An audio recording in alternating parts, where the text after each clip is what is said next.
ভরপুর করে দিন। আমাদের দেশের স্বাধীনতাকে আপনি কিয়ামত পর্যন্ত কবুল করে নিন। আপনার রহমতের চাদর দিয়ে আমাদের দেশটাকে আপনি ঢেকে দিন। আমাদের দেশের জন্য আপনি কল্যাণের ফয়সালা করে দিন। আমাদের দেশের জন্য আপনি কল্যাণের ফয়সালা করে দিন।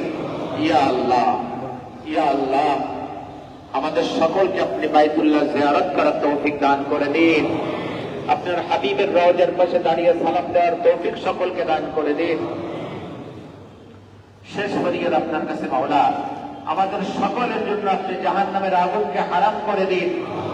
আবারও ফরিয়াদ করছি মাওলা, ইয়া আল্লাহ, সাবেক প্রধানমন্ত্রী বেগম খালেদা জিয়াকে আপনি পরিপূর্ণ সুস্থতা দান করে দিন।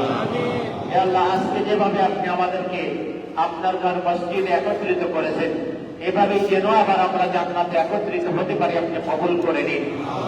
সাল্লাল্লাহু তাআলা আলা খায়রি খালকিহি মুহাম্মাদিন ওয়া আলিহি ওয়া আসহাবিহি আজমাইন ওয়াজআল আখিরা কালামিনা ইনদাল মাউত লা ইলাহা ইল্লাল্লাহু মুহাম্মাদুর রাসূলুল্লাহ সাল্লাল্লাহু আলাইহি